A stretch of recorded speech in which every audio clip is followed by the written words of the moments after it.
19 kuanzia mstari wa kwanza. Maandiko inasema, naye alipofika Yerusalemu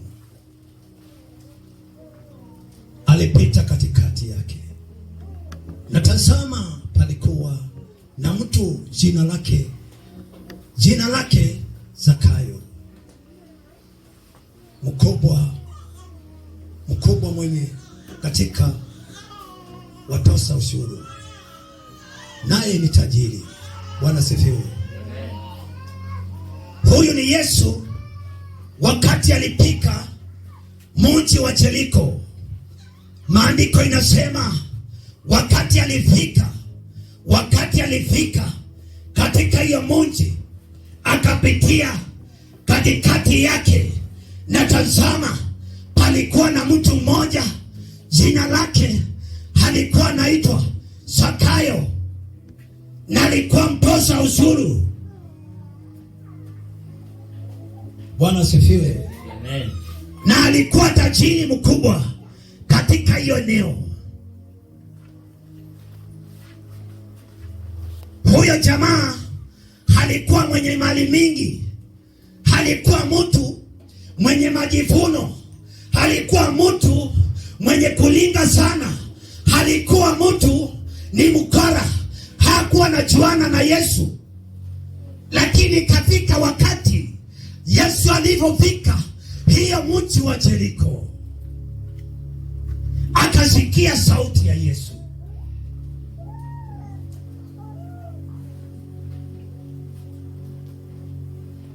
Akajirudia, kwa maana ajiita kama mkutano. Akasema, mimi ni mtu niliye na mali mingi, ni mtu nimejaza mang'ombe, ni mtu nimenyang'anya watu. Kwa maana alikuwa mtoza ushuru, alikuwa mkubwa kajuu.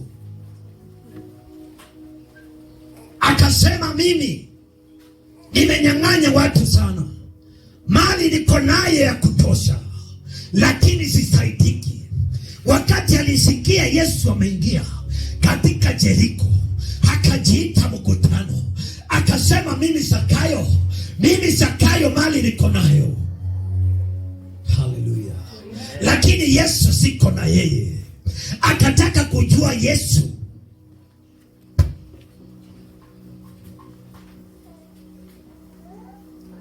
Mstari wa 3.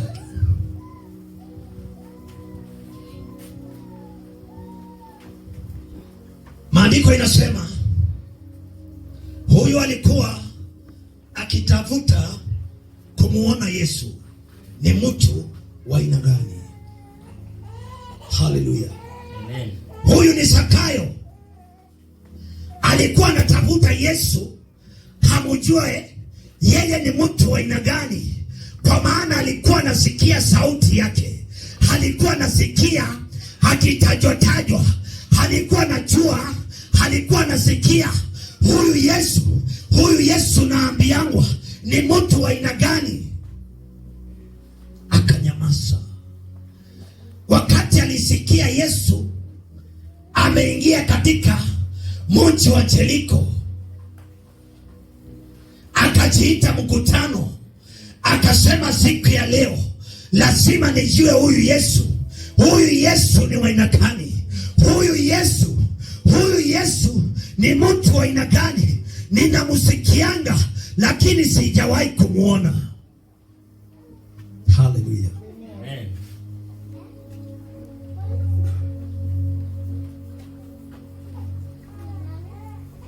Haleluya. Amen. Maandiko inasema hakuweza kumjua kwa maana alikuwa mfupi wa kimo. Haleluya. Huyu jamaa alikuwa mfupi, hangeweza kumpikia Yesu kwa maana kulikuwa na umati wingi, ulikuwa umemsonga Yesu.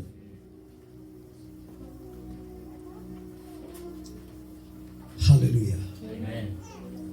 Zakayo akajua hiyo siku, akajua hii ni siku yangu ili nikutane na na Yesu ili nimjue Yesu, huyu Yesu ni wa aina gani.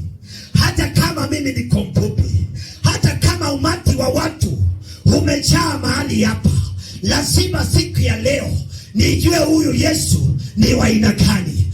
Lazima nijue huyu Yesu anataka namna gani. Huyu Yesu nimemsikia siku mingi, lakini sijamuelewa.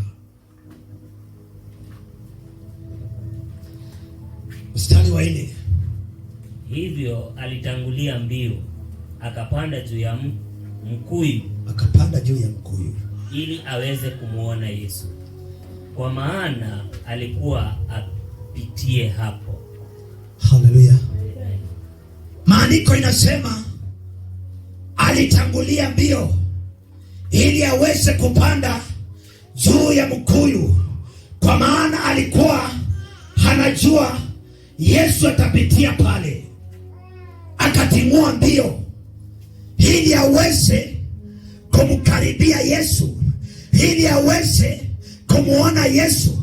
Akatimua mbio, akakimbia, kwa maana alikuwa anajua hakuna njia nyingine isipokuwa ni hii.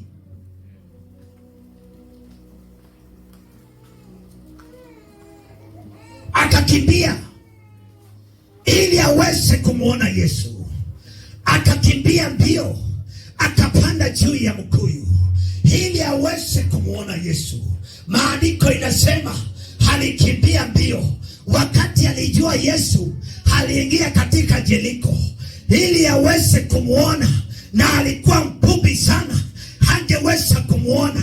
Alikuwa kamutu kafupi na kalikuwa na mali mingi.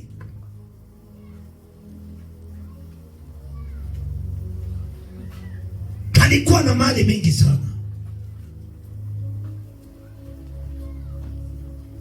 Basi Yesu alipofika mahali pale, aliangalia juu, akamwambia, Zakayo, shuka upesi, maana leo lazima nishinde nyumbani mwako. Haleluya. Amen. Maandiko inasema wakati Yesu alifika pale, aliangalia juu, akaona ule Zakayo amepanda juu ya mkuyu. Akamwambia, shuka upesi, kwa maana siku ya leo nitakuwa katika nyumbani mwako. Siku ya leo lazima nitaenda na wewe. Siku ya leo nitaendanisha na wewe. Siku ya leo lazima nikuje kwako, kwa maana mimi Yesu nimekuona na macho yangu. Kwa maana mimi Yesu ni mimi nimekuita ukiwa juu ya mkuyu. Macho ya Yesu ikamfikia Zakayo.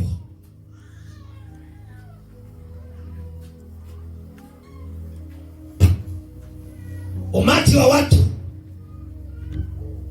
ukaingiwa na wasiwasi, kwa maana walikuwa najua Zakayo, walikuwa naelewa Zakayo ni mwizi, walikuwa wanamuelewa Zakayo ni mnyang'anyi, walikuwa naelewa Zakayo ni tajiri mkubwa.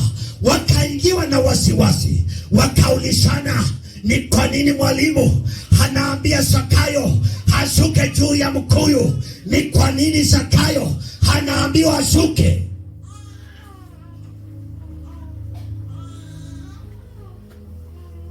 Ni kwa nini?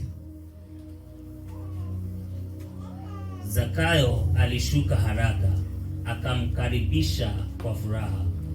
Watu wote walipoona hayo, wakaanza kunugunika wakisema, anakwenda kukaa kwa mtu mwenye dhambi. Lakini Zakayo akasimama, akamwambia Yesu, sikiliza Bwana, mimi nitawapa maskini nusu ya mali yangu, na kama nimenyang'anya mtu yeyote kitu, nitamrudishia mara 4. Oh yes. Maandiko inasema wakati watu waliulizana maswali, kwa nini Yesu ameungana na huyu mtu mwenye dhambi, wakaulizana maswali, naye Zakayo Akasema, mimi Zakayo, kama kuna mtu nimenyang'anya nusu ya mali yangu, nitarudishia yule nilinyang'anya, nitarudishia mwenye nilinyang'anya mali. Watu hawakuridhika na Zakayo, kwa maana wakati unafika, wakati unajirudia, wakati unaambia Mungu aguse maisha yako, wakati unajirudia, hata kama wewe ni mwenye dhambi, unaambia Yesu, siku ya leo ninaungama dhambi zangu, lazima niendanishe na wewe, lazima nikupokee, najua mimi ni mwenye dhambi. Naye Yesu anakujia, anakuja karibu na wewe. Maandiko inasema umati wa watu ukaongea sana, ukafadhaika sana, ukafadhaika mno, kwa maana umati ulifika mahali ya kunung'unika, ukaulizana maswali, kwa maana imefika wakati Yesu anaambia Zakayo, siku ya leo nitakula pamoja na wewe katika meza yako, tutakula pamoja. Watu wakuridhika, wakasemezana, kwa nini Yesu anakula na mwenye dhambi? Kwa nini Yesu anakulania na huyu mwizi?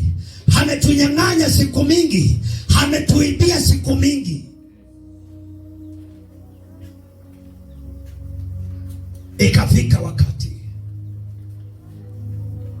Ikafikia wakati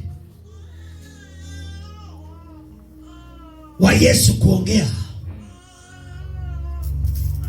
Yesu akamwambia, leo wokovu umefika katika nyumba hii, kwa vile huyu pia ni wa ukoo wa Abrahamu. Oh, haleluya. Maandiko inasema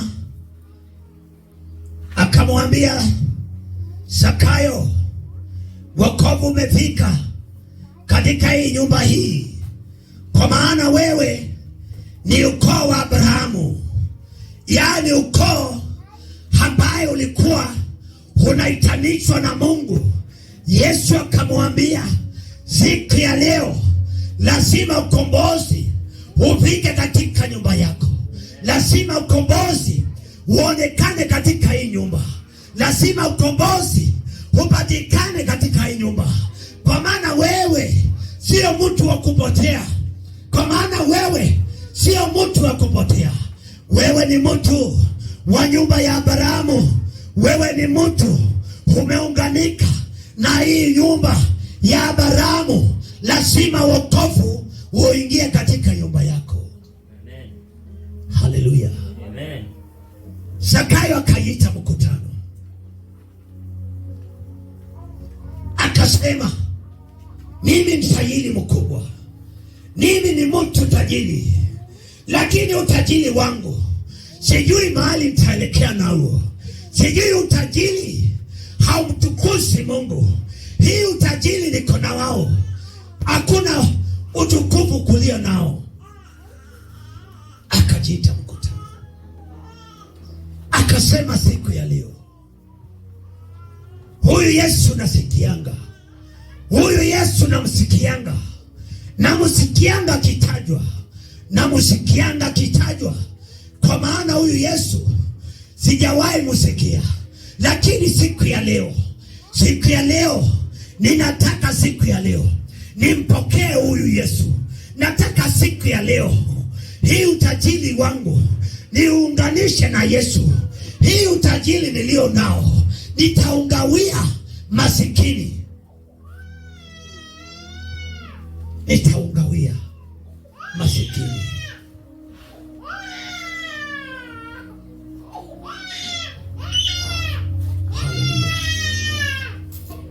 kwa maana Mwana wa Mtu amekuja kutafuta na kuokoa waliopotea. Haleluya.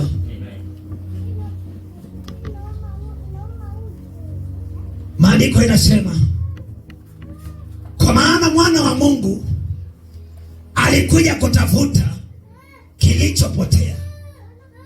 Haleluya. Huyu ni Yesu, anatafuta kilichopotea, kwa maana ni Mungu mwaminifu, ni Mungu wa huruma. Aliona Zakayo amepotea, amepotelea kwa utajiri wake, akajua siku ya leo nitaenda katika huyo mji ili tafute huyu jamaa, ili tafute huyu Zakayo.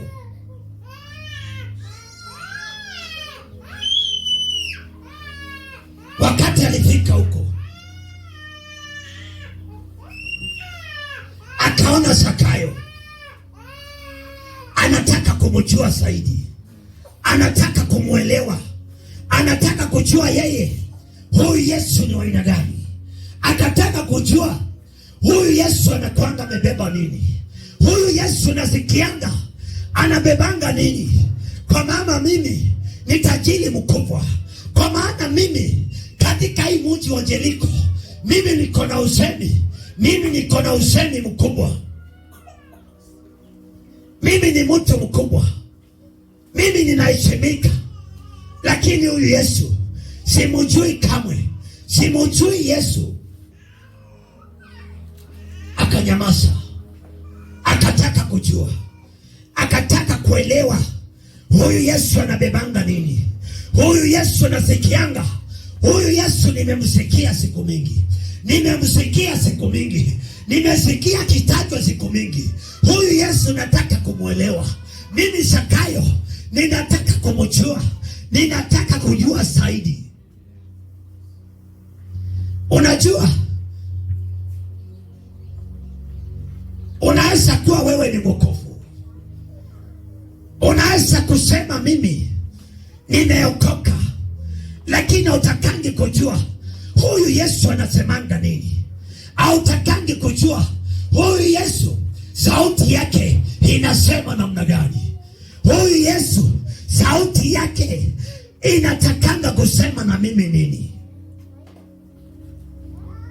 Lakini unasemanga mimi nimeokoka, lakini haujielewi, haujui wewe ni nani, haujielewi mzuri. Huyu Zakayo alinyamaza, akakaa chini, akajua siku ya leo mimi niko na mali, mimi niko na afya mzuri, mimi ni mtosha uzuru, mimi niko na vitu mingi. Lakini nataka kuchunguza siku ya leo, huyu Yesu ni mtu wa aina gani, huyu Yesu anataka namna gani. Ninataka kumwelewa mzuri, ninataka nimjue mzuri, ninataka nimjue zaidi.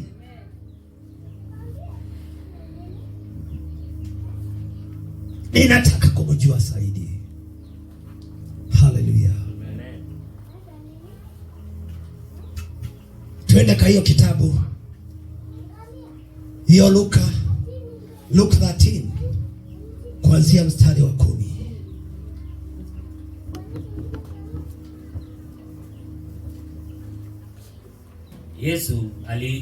Yesu alikuwa akifundisha katika sinagogi moja siku ya Sabato. Hapo palikuwa na mwanamke mmoja aliyekuwa mgonjwa kwa miaka 14 kutoka na upepo aliyekuwa amempangaa.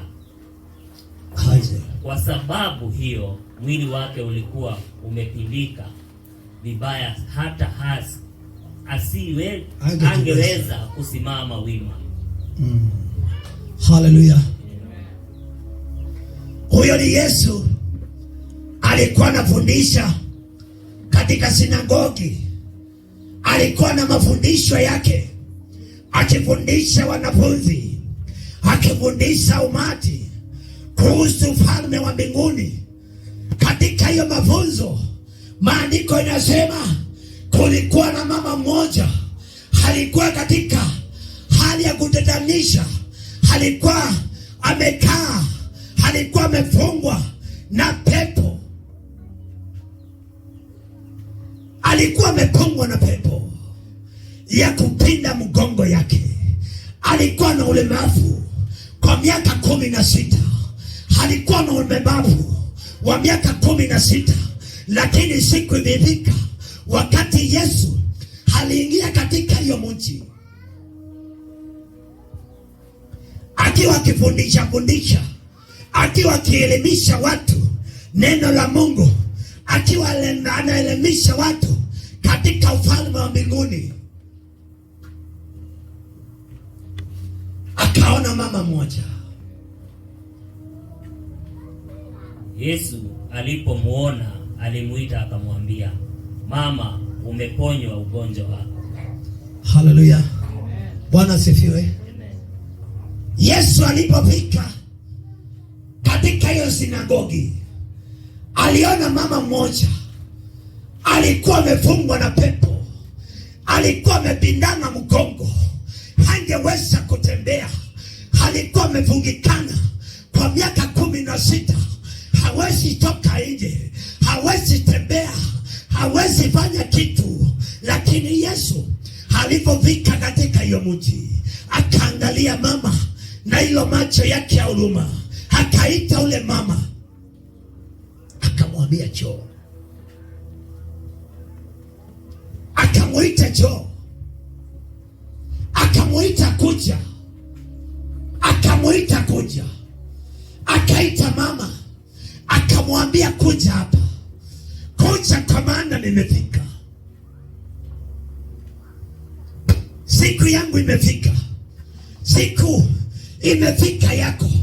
Akaita mama, akamwambia njoo, kwa maana mimi Yesu nimefika mahali huko, ninakuita njoo, kuja mahali hapa, kuja mahali hapa, kwa maana siku yako imefika. Oh, glory to Jesus. Huyo mama akasimama, akashikwa na mchangao, akasema Yesu, akamwambia mama,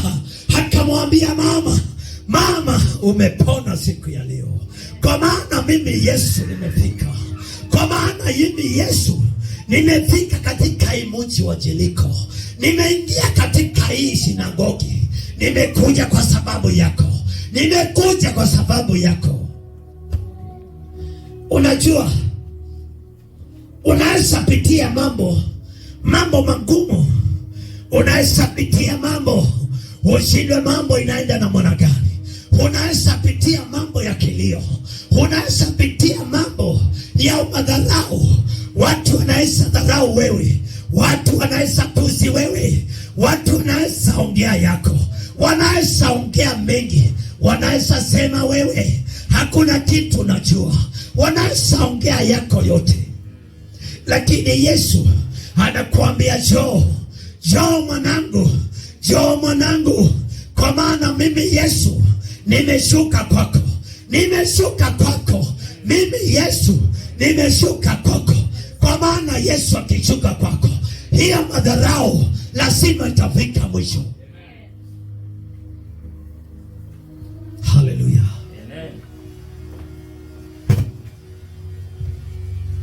Hiyo madharau itafika mwisho, kwa maana Yesu amekuja kwako. Anasema siku ya leo, nimekuja kwako, nimejileta. Watu wamekudharau siku mingi, wamekuita majina,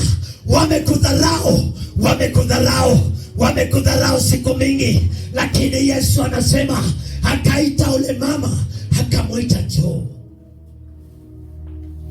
Miaka 16, miaka 18, miaka 12,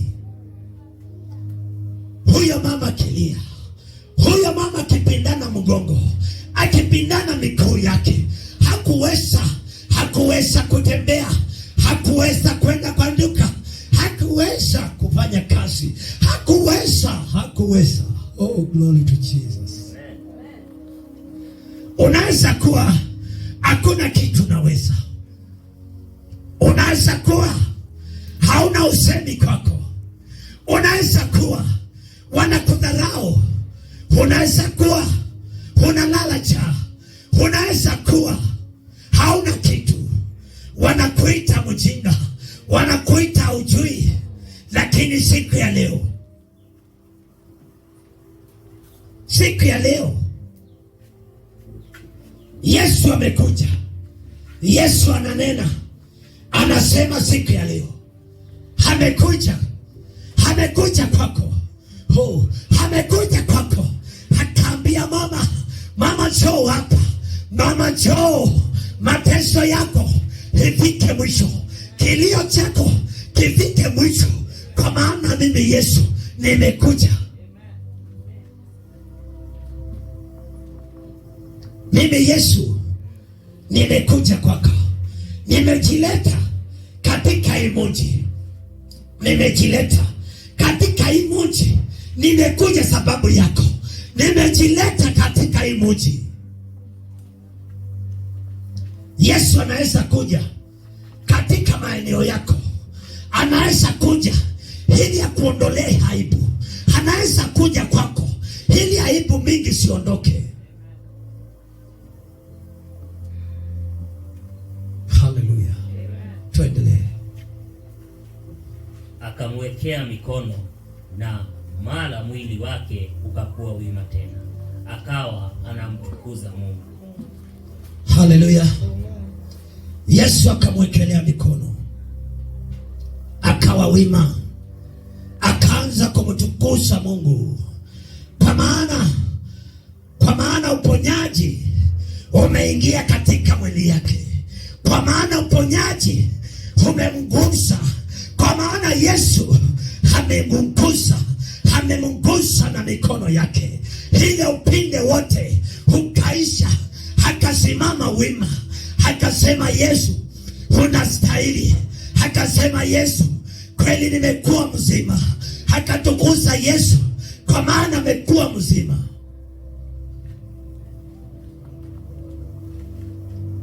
Yaani Yesu anaweza pitia mahali papandilike. Anaweza pitia kwako kuwe na mabadiliko. Haleluya. Amen. Tuendelee. Lakini mkuu wa sinagogi alikasirika kwa sababu Yesu alikuwa anaponya huyu mama siku ya Sabato.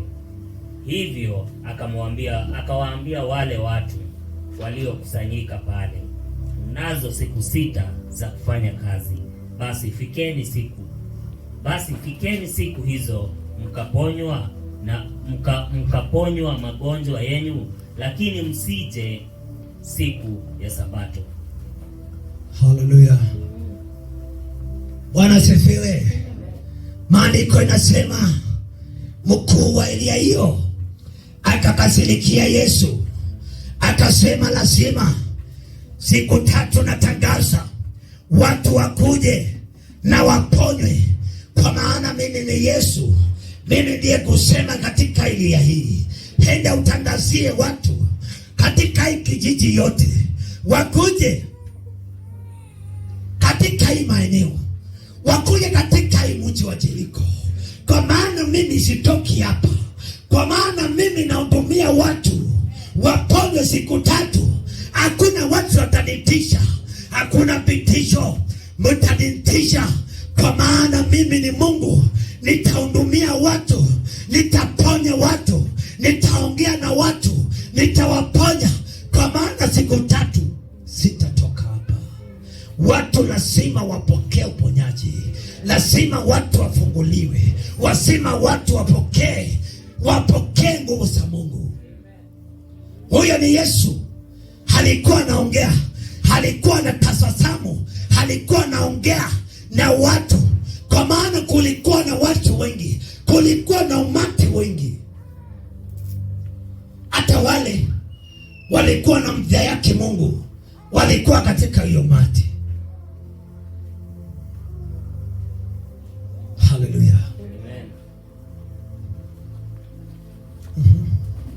Hapo Bwana akamjibu, enyi wafu, wanafiki. Nani kati yenu hangemfungua ng'ombe wake au punda wake kutoka zizini ampeleke kunywa maji, hata kama hiyo siku ni ya Sabato? Sasa hapo yupo binti wa Abrahamu ambaye shetani alimfanya kilema kwa muda wa miaka 18. Je, haingekuwa vizuri kufunguliwa vifungo vyake siku ya Sabato? Haleluya. Huyo ni Yesu anaongea, anasema kama uko na ng'ombe zako, kama uko na kondoo, ni lazima ufungue, siende zikunywe maji, siende zikule.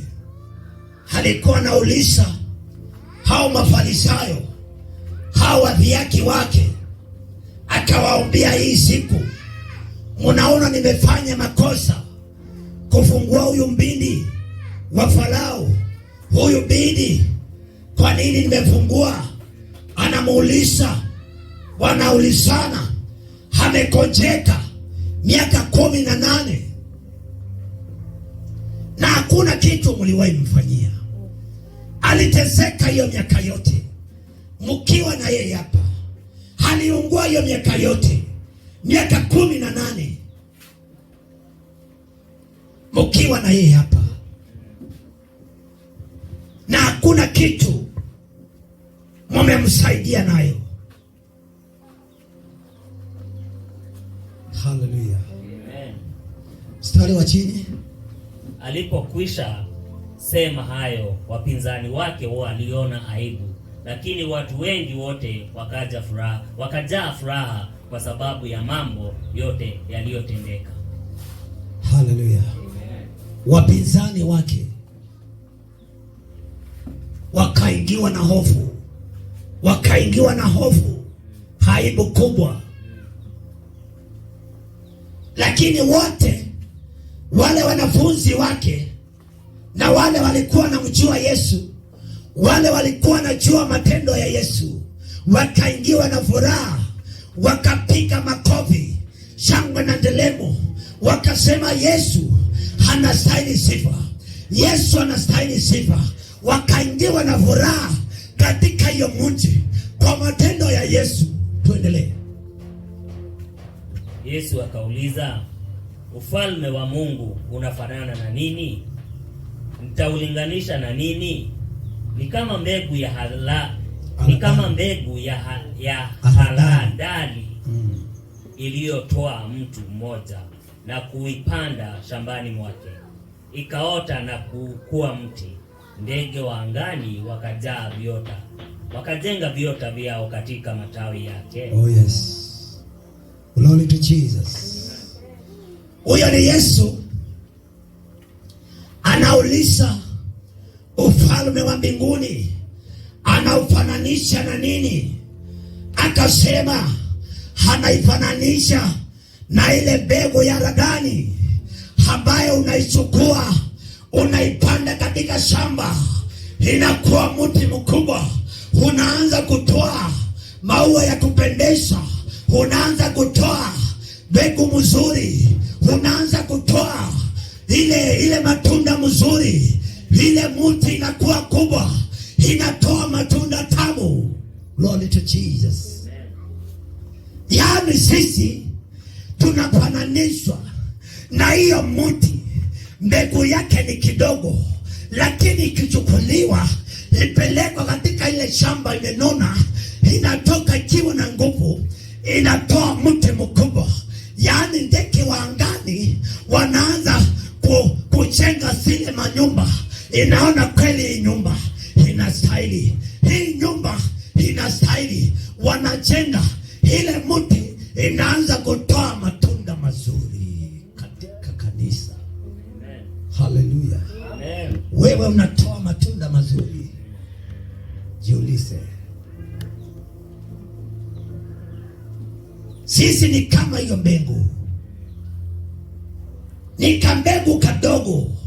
Sisi ni tumutu tudogo, ni kama hiyo mbegu inaochukuliwa na inapelekwa katika ile mchanga, ile udongo mnono, yaani ikichipuka mahali hapo inaanza kutoa matunda mazuri, matunda ya uponyaji, matunda ya chakula mzuri.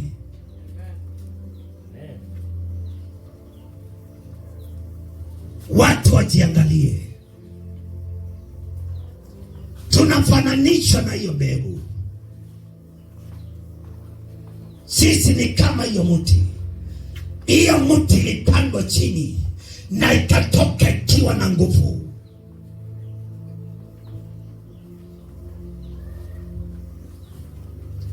Ni vile unaonanga mchungaji anakuja, mchungaji alikuwa mdogo, anaanza kusaa, anasaa zaidi, tunakaa hiyo mbegu sasa. Sisi ni wahudumu, tunahudumu namna gani? Tunatoa mbegu mchungu ama tunatoa mbegu mzuri? Esther, usilale hapo.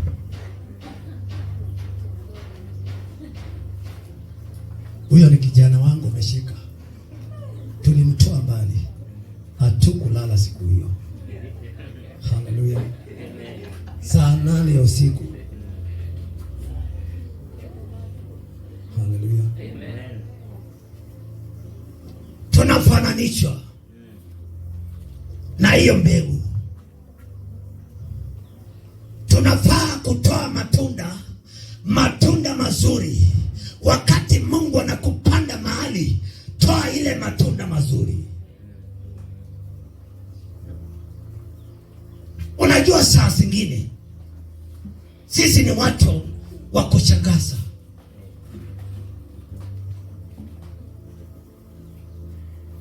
Yaani saa zingine wewe ni mbegu, hii roho yako unajiuliza inatwanga hasira wapi? Hii roho yako inatwanga matusi wapi? Inatwanga kuongea vibaya wapi? Na tunafananishwa na ile mtu umepandwa katika udongo mzuri, unatoa matunda mazuri. Tena akauliza, nitaulinganisha ufalme wa Mungu na nini? Ni kama chachu aliyoitoa mama mmoja na kuichanganya pamoja na unga madebe 2.5, kisha unga wote ukaumuka. Haleluya. Bwana sifiwe. Maandiko inasema ataifananisha na nini? Anasema ni kama chachu ambayo inachukuliwa na mwanamke mmoja, anaichanganya mzuri, inakuwa unga mzuri, inakuwa inaonja mzuri. Yaani wamama ni watu wa kutumika na Mungu. Walikuwa wanatambulikana na Mungu sana. Yaani ufalme wa Mungu unafananishwa na mama mmoja. Alichukua chachu na unga ya ngano, akaibonda mzuri, ikakuwa mzuri, ikaonja mzuri. Wamama hoi, Mungu alikuwa anawatambua. Ndiposa anasema kwa kuzaa kwenyu, kwa kutii kwenyu, na ni kutii wanaume. Haleluya. Mtutii. Amen. Mtasamehewa dhambi zenu. Si ati nikiongea au sikii. Kutii ni bora bila dhabihu. Ni bora sana. Tuendelee. Yesu aliendelea na safari yake kwenda Yerusalemu, huku akipitia mijini na vijijini akihubiri. Mtu mmoja akamuuliza, "Je, mwalimu, watu wataokoka nini wachache?" Yesu akamwambia, "Jitahidini kuingia kwa kupitia mlango mwembamba. Maana namwambieni, wengi watajaribu kuingia lakini hawataweza." Haleluya. Sikia maneno. Hiyo sio maneno yangu. Yesu alikuwa akienda kihubiri katika njia na vijiji akielekea Yerusalemu. Akapatana na mtu mmoja, akamuuliza swali, je, watu wataokoka wangapi? Akamwambia namna gani? Ni mtu yule atajifinya katika ile njia nyembamba.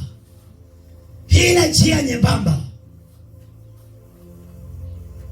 Njia nyembamba namna gani? Yaani njia nyembamba ni mtu yule anamjua Yesu na anamkubali Yesu na wanaendanisha na yeye, na Yesu amekuwa rafiki wake wa karibu, ili aweze kupitia katika ile mfinyiliko wa njia nyembamba. Huyo mtu akashangaa sana, akanyamaza, akauliza Yesu, namna gani hii njia, namna gani unaniambia? Akatulia, akamuuliza hii njia itakuwa namna gani hii njia? Yesu akamwambia, ni mtu yule hatapitia katika njia nyembamba, ni mtu yule hatasikia sauti yangu, ni mtu yule hatakubali kuitanishwa na mimi, ni mtu yule hatapepa msalaba wangu, ni mtu yule hataacha mambo ya dunia, ni mtu yule hatakubali kazi yangu.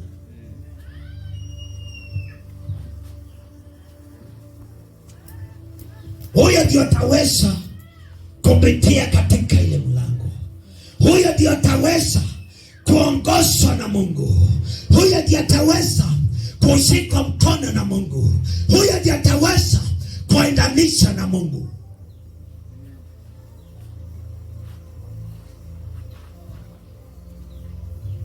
Hii kazi ya Mungu ni kazi ya kujitolea.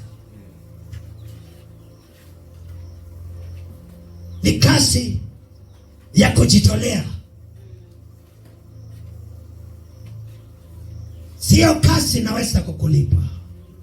Sio kazi unaweza ngojea nikutolee pesa.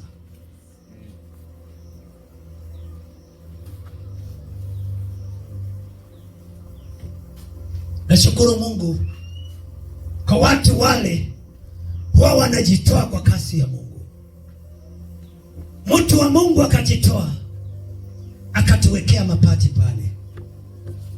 Pigieni yeye makofi. Haleluya.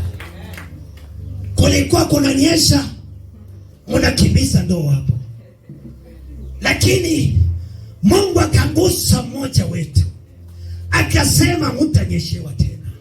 Haipo katika nyumba ya Bwana, haitaonekana, nitafunika hiyo aibu. Akangusa mmoja wetu, akangusika, kwa maana nataka kutumika na Mungu. Hii sio kazi yetu.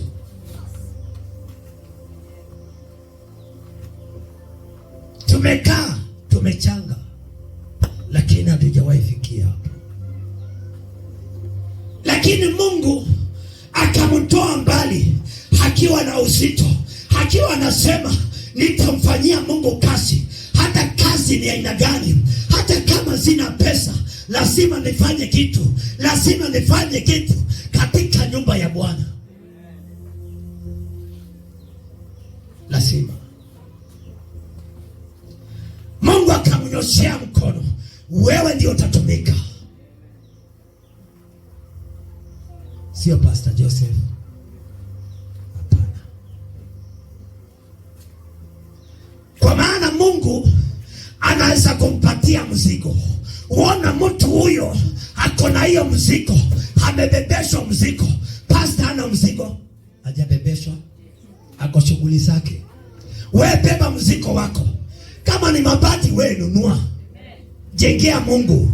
Usingojee pastor akuje kujenga.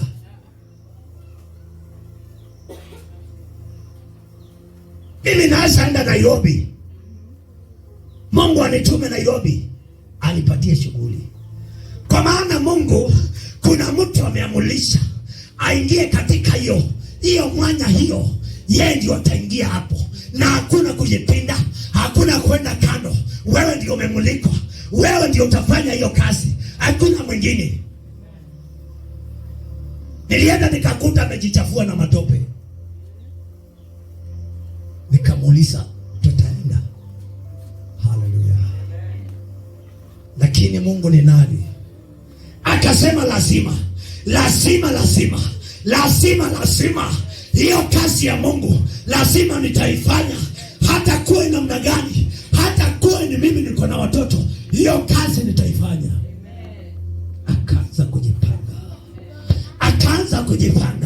Akaanza kupangwa na Mungu. Nikamuuliza, nikubebe? Hapana, usinibebe, nitakuja mimi mwenyewe. Nitafanya nini? Kama Mungu anakupatia mzigo, sitakubebesha. Hizo ni baraka zako, kwa maana siku itafika uulizwe na Mungu, ulinifanyia nini? Kama ulikuwa unavaa suti tu na kuingia na kutoka, Brayo, siku itafika unafaa kuingia mapema hapa. Unaita Mungu. Usiseme nabii ananiitania. Hapana, mimi najiitania. Nasema Mungu, hiyo siku nikumbuke. Nisikumbuke hiyo siku, wakati itafika nikumbuke mimi Joseph. Kwa maana nilisema kutaitanwa na majina. Joseph, namo niko hapa, mwanangu kuja. Au utasikia Joseph na watoto wako, Joseph na bibi yako, Joseph na kanisa yako, kujeni. Hapana, kila mtu atabeba mzigo yake. Kwa hivyo kujeni mapema, ingieni kanisani, mtafute huyu Mungu, kwa maana siku itafika, hautahesabiwa na watoto wako. Huyu kumulea tutamulea, tutamsomesa.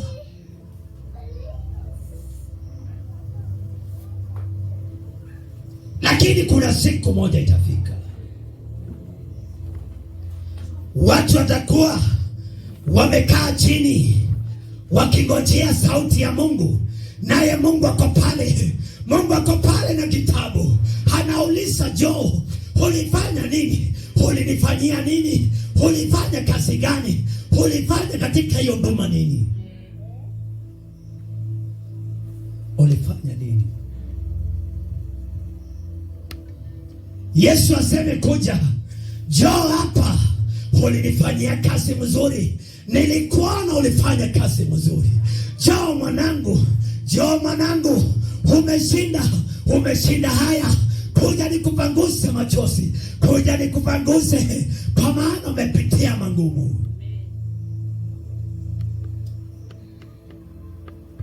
Wengine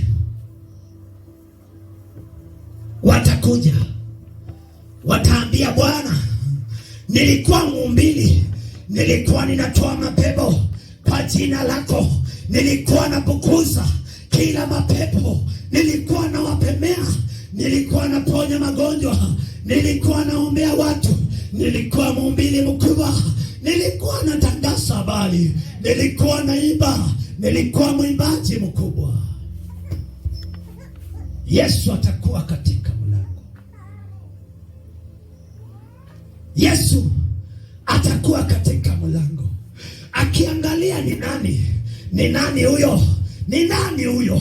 Ni Jo ama ni nani? Ni nani huyo? Tuendelee.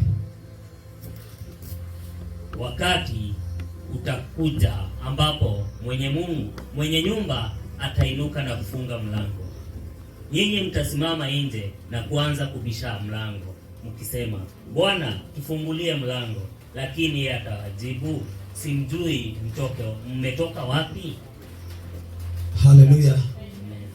Huyo ni Yesu anasema, wakati atasimama na asimame katika mlango, oh, mtaimba imba katika hiyo mlango, mtabisha bisha katika hiyo mlango, na mtajua kutakuwa wahubiri na kutakuwa waimbaji na kutakuwa wasomi, kutakuwa watu wamevaa digrii, wamesema tulisoma sana.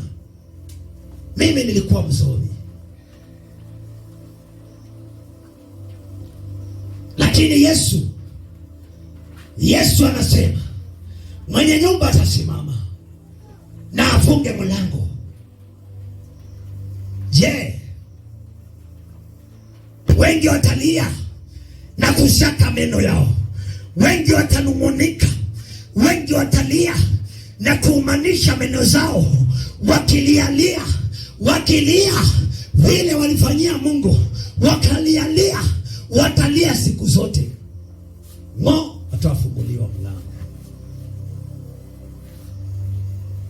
Watu waingie kanisani, wajifanye hapo tu, wajiite tu, wajiite mkutano. Je, mimi ni mtu wa kujifanya? Mimi ni mtu wa kujifanya? Mimi ni mtu mwongo? Je, mimi ni mtu wa aina gani? Zakayo alitaka kujua Yesu, yeye ni mtu wa aina gani. Na wewe unafaa kujua wewe ni mtu sambule gani. Ni mtu wa kujifanya? Ukitoka kanisani unaanza mambo zako, unaanza mandoido huko jije, hakuna kitu huwezi ongea, hakuna kitu huwezi toka kwa mdomo yako. Maandiko inasema siku itafika mwenye nyumba asimame katika mlango. Siku hiyo sitakuwa karibu. Hii ni habari nimewapatia, hii ni habari nimewatangazia.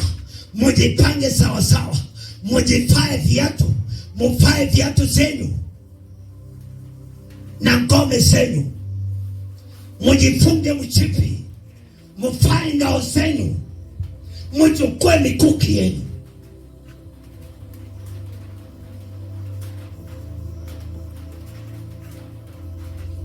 Hii wokovu sio rahisi. Hii msalaba sio rahisi. Ni wandogo wataingia katika ile mti. Mkose kujichunga, mkose kujuana na Mungu. Kama unaingia katika huduma, ingia ukiwa wote. Kama unaingia katika maombi, sahau na mambo ya nyumba. Si ati uko hapa na unajiuliza utakula nini. Si ati uko hapa unauliza mwana wangu waliniambia nini. Si ati uko hapa unasema una mchele. Ukiingia mahali hapa, weka mambo yako nje. Weka hiyo umutu nje. Uingie katika kiroho, upenye na uingie ndani. Ujiite mkutano sasa. Uambie Mungu, mimi ni Mungu na wewe. Mimi najiishi ukiwa ndani ya Mungu. Amen.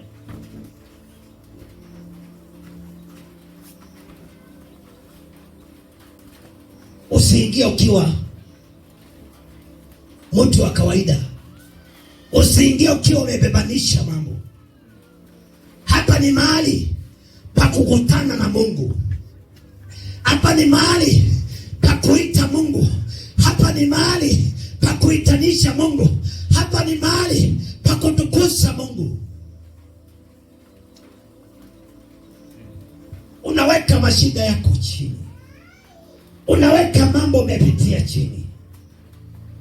Unaambia Mungu, nimekuja kwako. Nimekuja kwako Mungu wangu. Nimekuja kwako. Nimekuja kwako Mungu.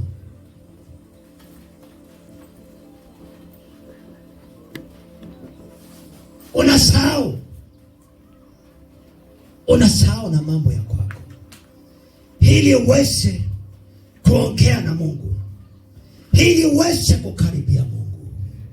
Kama ni sifa unatoa, toa sifa tadani, toa na kumaanisha. Imbia Mungu na kumaanisha.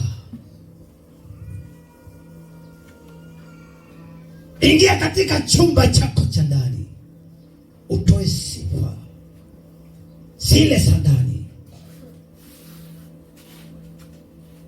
sifa zote unaambia Mungu simrudie. Vile huyu mtu alijiita mkutano,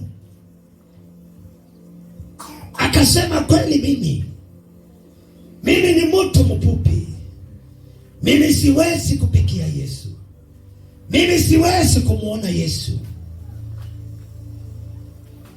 Akasema nitapiga mbio zangu zote, nitakimbia ili niweze kumuona Yesu, nitakimbia mbele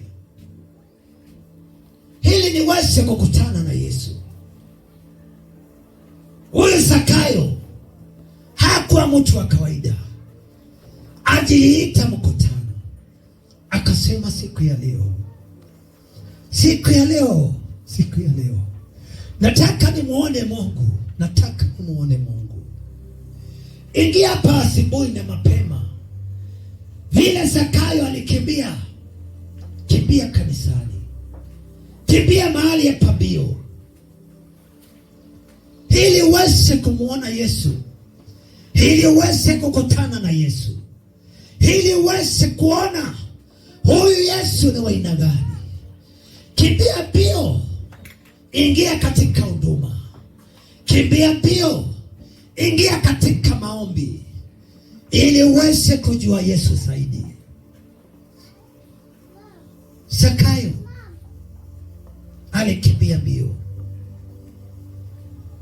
alikimbia mbio ili aweze kumuona Yesu mzuri.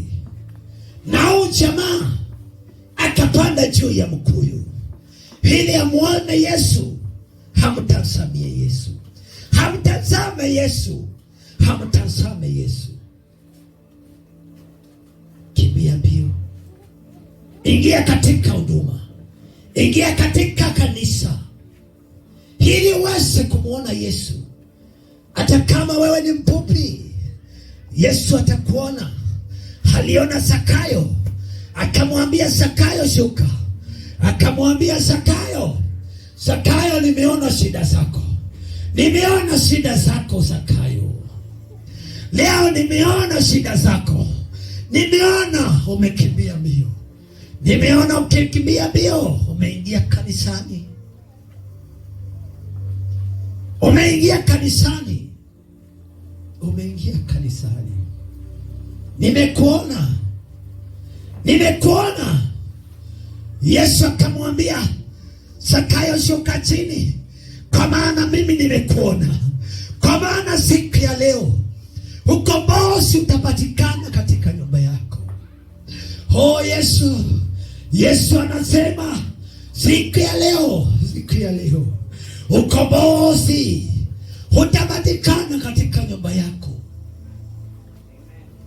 kwa maana umekimbia mbio. Mbio zako Yesu anasiona. Umetangulia mbele. Umepanda juu ya madhabahu. Mwana wangu, umepanda juu, ninakuona. Yesu anakuona. Anakuona mateso, anaona mateso yako, anakuona. Yesu amekuona. Umetangulia, ndio umetangulia mbele, umetangulia. Yesu anakuona. Yote unapitia Yesu anaiona. Zakayo akaambiwa shuka chini, kwa maana siku ya leo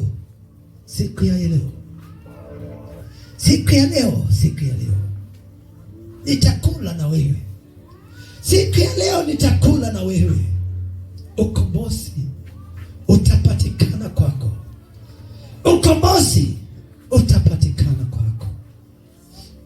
Hiyo unahitaji Mungu. Hiyo mahitaji yote uko nayo. Yesu anakuambia amekuona. Kwa maana umemtazama. Umemtazamia. Umekosa kutazama watu wako. Umekosa kutazama jamii yako. Ukakimbia mbio. Ukaingia katika maombi. Yesu anakuona. Yes. Yesu anakuona. Zakayo alijua. Akajua siri. Akasema, ninajua mzuri. Huyu Yesu njia anapitianga hapa. Ninajua mzuri. Huyu Yesu anapitianga hapa. Oh, ninajua. Huyu Yesu lazima apitie hapa. Lazima akuje katika hii madhabahu. Lazima. Ndiposa ninatangulia mahali hapa. Ili niweze kupatana na Yesu. Oh Yesu. Ninatangazia watu mahali hapa. Msinione tu. Msione Joseph. Msinione tu. Lakini kuna watu wataenda kiwango kikubwa sana. Kuna watu watainuliwa hapa kiwango cha juu sana. Kuna ngali inangurumishwa hivi. Wanangurumishwa kama ngali mpya inawekwa starter inachukua. Watangurumishwa ufunguo mmoja tu. Starter. Wanapigwa starter inaamuka na nguvu. Mungu anaenda kuinua watu wake. Anaenda. Hii kiwango Mungu anaenda kutuweka. Kuna kiwango Mungu anaenda kuandalia watu wake. Atawapandisha cheo ingine. Tukipandishwa cheo ingine, na nyinyi mtapandishwa cheo ingine.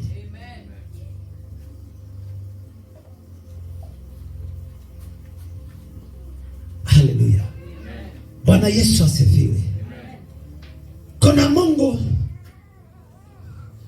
Wakati Yakobo alitoka kwa Labani, Yakobo akatoka kwa Labani na machungu sana. Akatoka kwa Labani na machungu sana. Labani hakufurahia, lakini Yakobo akaandaa, akakimbia. Wakati alifika, alifanya nini? Ile pesa alikuwa nazo, alinunua kiwanja, akajengea Mungu madhabahu mahali hapo.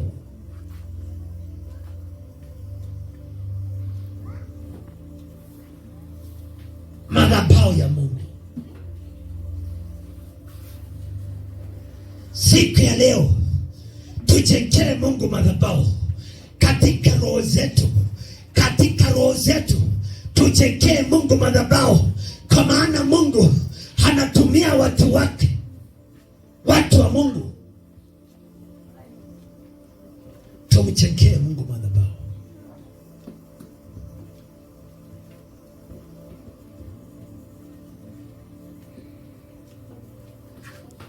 Kwa maana Yesu ameongea akasema, kuna wakati utafika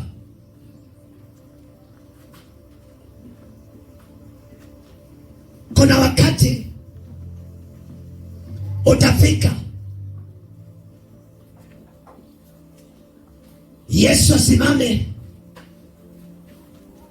katika mlango, mwenye nyumba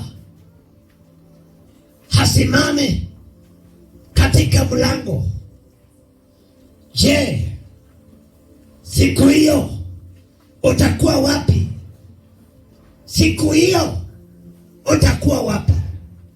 Huyu mwana wa Mungu akisimama katika mlango.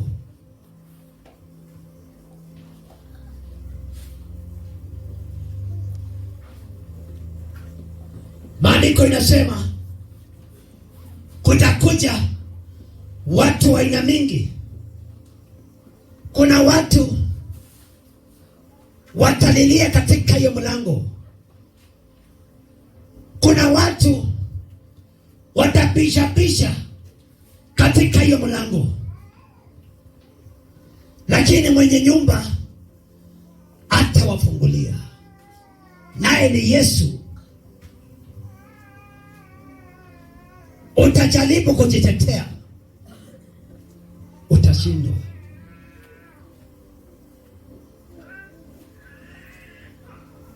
Utajaribu kujiitanisha na watu wengine ambaye wako ndani ya nyumba, kwa maana maandiko inasema kutakuwa na Abrahamu ndani, Yakobo atakuwa huko ndani, na waumini wengine watakuwa huko ndani. Wewe mtu ambaye uchaamua, maandiko inasema ole wako, ole wako, kwa maana hiyo siku atasema sikujui, atasema toka nje, sikujui, toka nje. Nilikuwa mhubiri mkubwa, nilikuwa na kola, nilikuwa askofu, nilikuwa reverend, nilikuwa bishop, nilikuwa mchungaji, nilikuwa mwimbaji mkubwa, nilikuwa mwalimu wa Sunday school, nilikuwa mwenye kaya, nilikuwa mwimbaji, nilikuwa mcheza vyombo. Kumbe ulikuwa unamaanisha, ulicheza, haukumaanisha, haukuingia ndani. Ndiposa Yesu akasema toka nje, sikujui. Maandiko inasema kutakuwa na kilio, kutakuwa na kushaka meno, watu wataomboleza, watu watalia, watu watakimbia na kuomboleza. Duniani yote itajaa na kushaka meno. Watu watakuwa wengi, watu wakakuwa wengi. Kutakuwa na maaskofu, kutakuwa na wachungaji. Wale walikataa kuingia ndani na miguu yote watakuwa wanalia, watalilia Yesu. Yesu atawaambia siwajui, atawaambia tokeni nje. Mulijifanya nyinyi ni manabii wa uongo, lakini sikuwajua.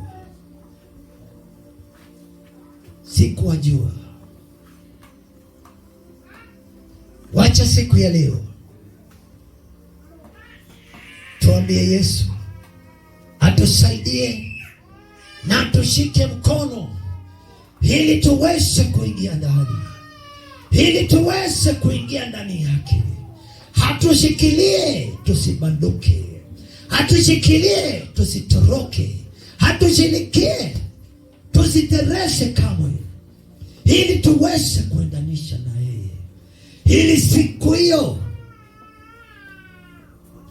siku ya kiyama, hiyo siku ya kiyama ikifika, atuite wanangu, mlichoka sana, mlifanya kazi yangu, mlijitolea kwa kazi yangu. Siku hiyo tuite wanangu, kujeni, wana Emmanuel, ingieni hapa, ingieni hapa, kwa maana mlinitafuta, mlidumisha wokovu wangu, mliendanisha pamoja nami, mlinitumikia kwa ukweli bila majivuno. Tumjue Yesu zaidi. Tutake kumjua Yesu. Tutake kumjua Yesu. Tutake kumjua Yesu. Kwa maana ni Yesu. Ni Yesu aliye ndani yetu. Tujifunze kunyenyekea. Tujifunze kunyenyekea ndani yake. Ndani ya Yesu. Tunyenyekee ili tuweze kumuona Yesu, ili tuweze kumuona huyu Yesu. Yesu hapangui. Yesu hakuna mtu huwa anapangua, bora ni amue kuendanisha na yeye. Huyu jamaa alikuwa mkora mkubwa, alikuwa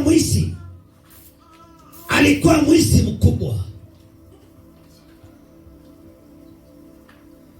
lakini maandiko inasema hiyo siku Yesu aliingia Jeriko, alitaka kumjua zaidi, alitaka kumjua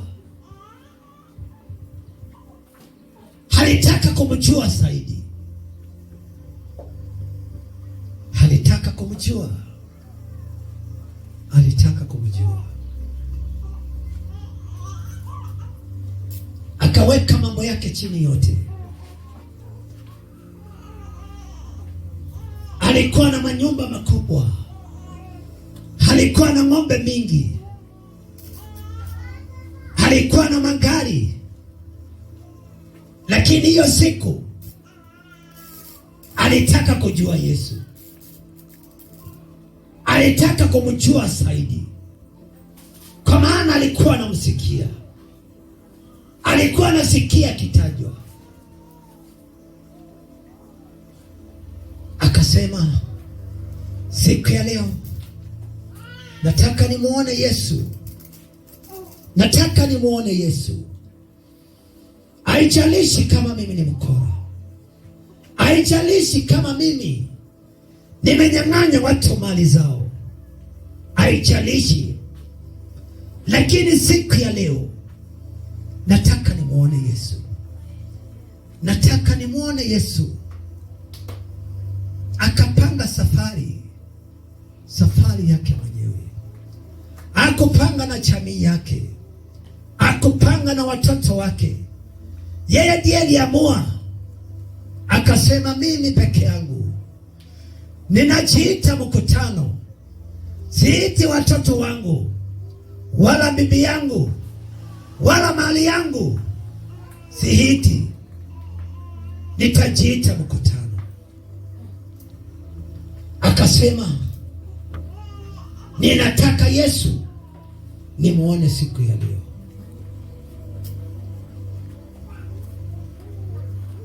Na akaamua, akasema, Yesu, ninajua mahali anapitianga, ninajua Yesu atapitia hii njia, kwa hivyo mimi nitatangulia mbele ili niweze kumwona Yesu, ili niweze kumfikia Yesu.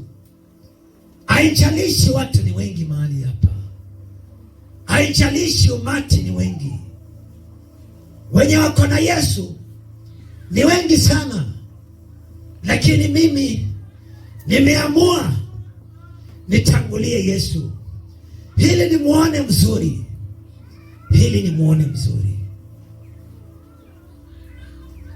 Je, wewe unataka kumuona Yesu? Unataka kumjua zaidi? Siku ya leo waambie Yesu, ninataka kukujua zaidi. Ninataka kukujua Yesu. Ninataka kujua upendo wako. Ninataka kujua mapenzi yako Mungu wangu. Oh, haleluya. Watu wako na kiu yako Mungu wangu. Watu wako wako mahali hapa, wanataka kukujua, wanataka kukuelewa, wanataka kukuelewa Mungu wetu.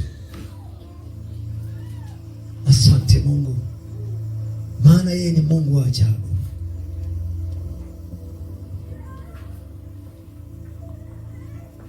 Sijui kama kuna mtu anaweza penda kumjua Yesu zaidi. Yesu anauliza uko wapi? Anauliza uko wapi? Anakuambia shuka. Leo ukombozi utapatikana kwako. Katika nyumbani mwako, Yesu anasema ukombozi utapatikana kwako. Utapatikana kwako. Watu wanaweza pitia hali ngumu, wakose kuona Yesu. Wanaweza pitia mambo mazito, machungu katika rohoni, wakose kumuona Mungu. Wanaweza teswa sana, wanaweza teswa, wakose kumuona Mungu.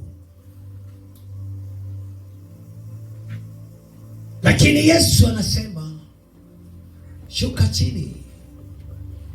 Leo kombozi uko katika nyumba yako. Yesu siku ya leo anatembea kwako na uzito mwingi sana. Mtamuona Mungu vile Zakayo alimuona Mungu. Yesu atatembea. Yesu atatembea kwako. Utamuona Mungu akipitia njia mingi. Utaenda kumuona Yesu akipitia katika mapito yako. Utamuona Yesu akishuka katika hiyo mumba. Utamuona Yesu akitembea na wewe. Siku ya leo Yesu anasema atakuja kwako. Atakuja kwako. Atakuja kwako. Hii mateso yote, hii kilio chote, Yesu anakiona. Hii machungu yote, Yesu anaiona. Hii machungu yote, Yesu anaiona. Yesu anaiona. Yesu anaiona. Yesu anaiona. Yesu anatazama. Yesu anakuona. Oh, haleluya. Yesu anaiona. Yesu anaiona. Vile alishuka katika ile mji, akaona mama alikuwa amekonjeka kwa muda wa miaka 18. Akaambia huyo mama, siku yako ya ukombozi imefika.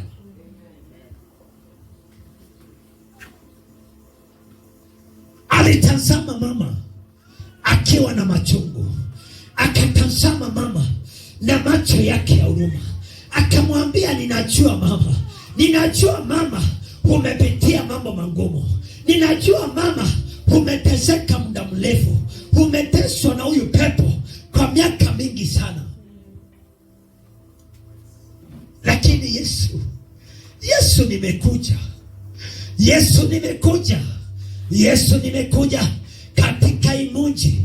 Nimekuona mama, njoo hapa.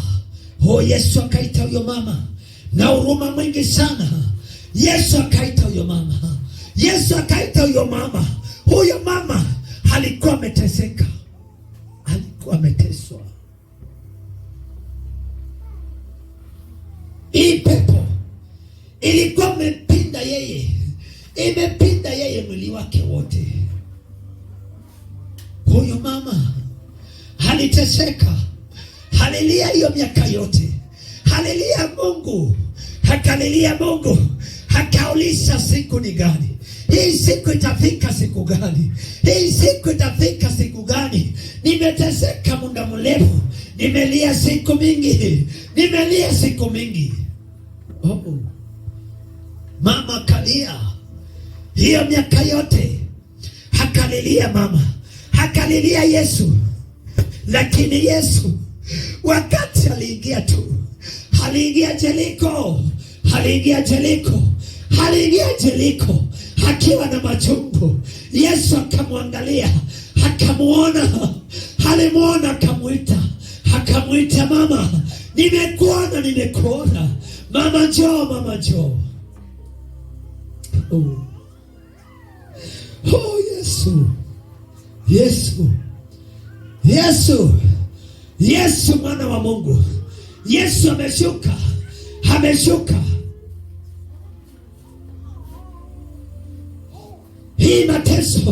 Hii mateso, Yesu akasema imefika mwisho.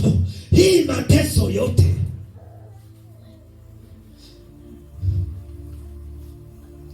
huyu mama hakujua kamwe kama Yesu anakuja.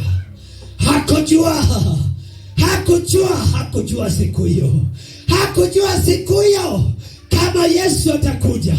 Hakujua siku kama itafika. Hakujua kamwe. Hakujua kama Yesu kama kujiani. Hakujua.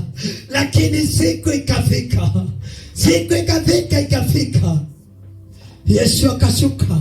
Yesu akashuka na ujasiri.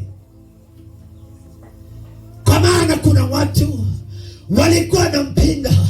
Kuna watu wanaweza kukupinga katika hii maisha. Kuna watu wanaweza pinga huduma yako. Kuna watu wanaweza dharau wewe. Kuna watu wanaweza pinga wewe siku mingi.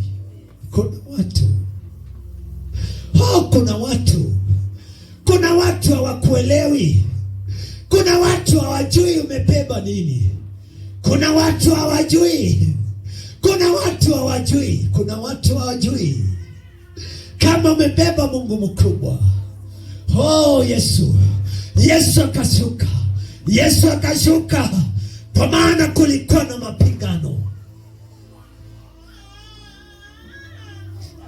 Watu wakapinga mwana wa Mungu, wakapinga mkombozi, wakapinga Yesu, wakapingana na yeye, lakini hakuna kitu kilizuilia yeye. Aliona huyo mama, akamwambia mama njoo.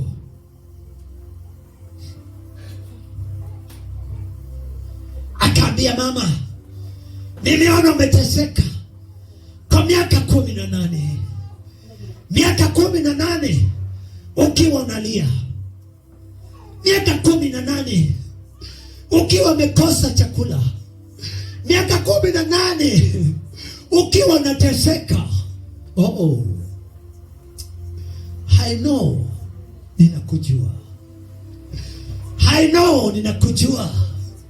ninakujua mama. Nimetoka mbali juu ya wewe. Nimetoka Jeriko, nikapitia hii njia, nikaingia katika hii sinagoge. Nimefunza watu wengi, lakini Mungu nikakuja. Lakini siku ya leo nimefika. Mkombozi amefika.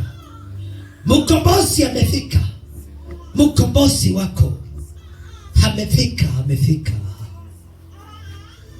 Mkombozi wako amefika siku ya leo. Mkombozi wako amefika siku ya leo. Mama akaambiwa njoo hapa. Akaambiwa njoo. Kwa maana siku ya leo hautateseka tena. Kwa maana siku ya leo hiyo maumivu yote itaisha. Hiyo kilio chote kitafika mwisho. Mama akaamuka akashangilia Yesu. Mama akapika nduru. Mama akalia, akaitana juu, akaita mkombozi, akaita Yesu, akamwambia, vile nimeteseka miaka mingi, vile nimelia siku mingi, lakini sijawahi kuona mambo kama haya. Siku ya leo, wacha mkombozi akuje kwako.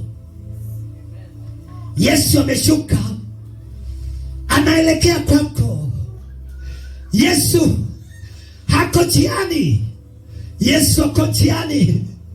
Yesu anatazama wewe. Yesu ndiye huyo, anasema siku ya leo ako njiani akikuja kwako. Hiyo mateso yote itafika mwisho. Siku ya leo itafika siku ya mwisho. Asante Mungu, maana wewe ni Mungu mkuu.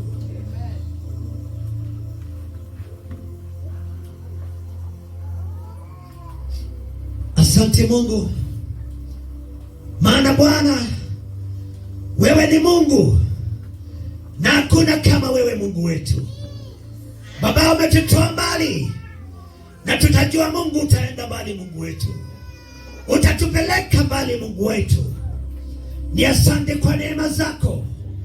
Umesema siku ya leo ukombozi, Mungu wa leo, utapatikana kwetu. Mungu wetu ni asante. Mungu wetu mahali hapa, Mungu wetu, kutaenda kupatikana manabii, kutaenda kupatikana maaskofu. Mungu wetu kutaenda kupatikana. Mungu wetu hata mabishopu. Mungu wa Israeli, mimi Joseph, Mungu wetu, niko mbele zako. Mungu wangu, nimenyenyekea mbele zako. Mungu wangu, sitaki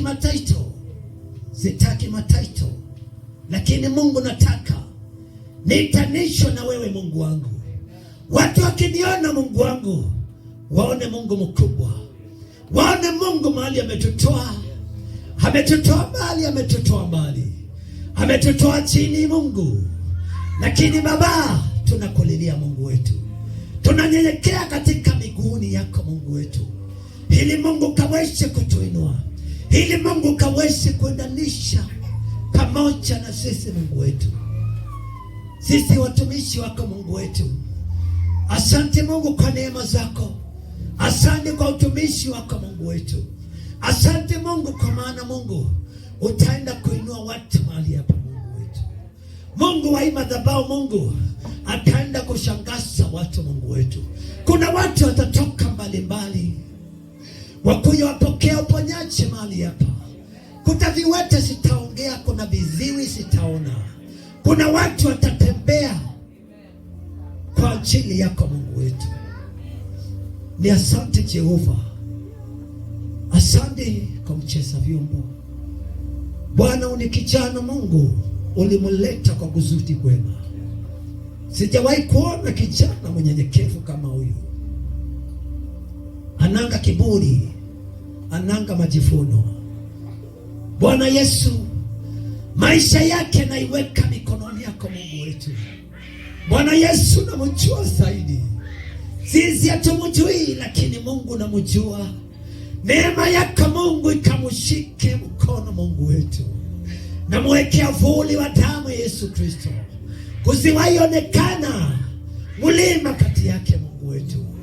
Maisha yake yote, ujana wake Mungu wetu, Bwana Yesu mtangulie. Neema yako Mungu ikamtoshe, maana Mungu ni kijana wa ajabu. Wacha Mungu akamtumikie katika ujanani wake, hata useni wake Mungu wetu.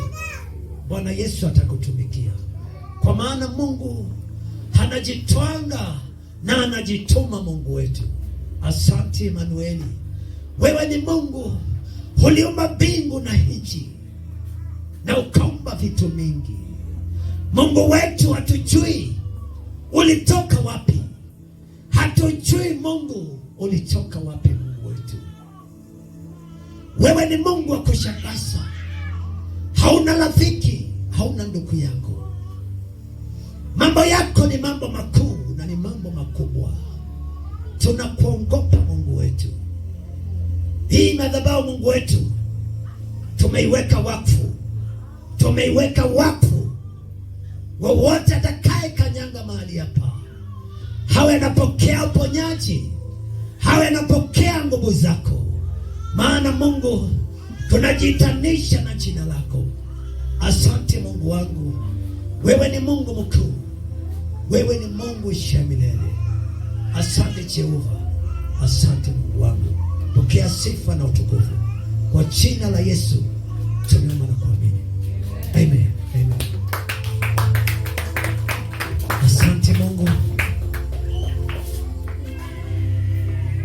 Hiyo ujumbe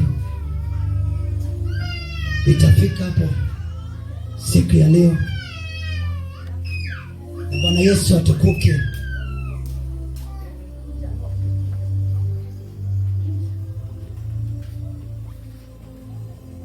Jina la Bwana litukuzwe milele na milele. Mimi nitafurahia siku moja.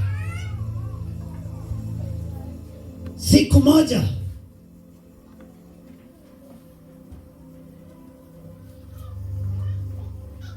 wakati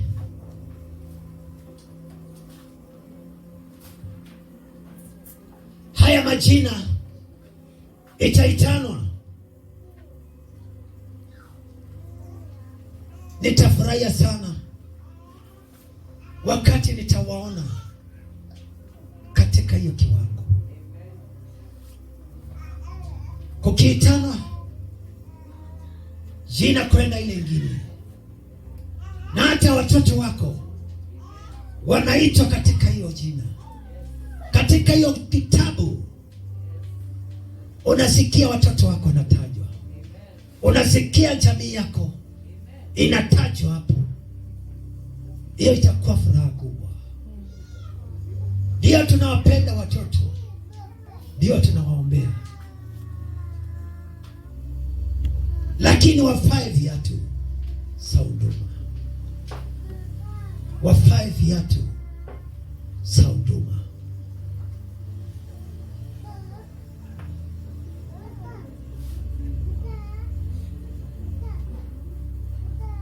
Najua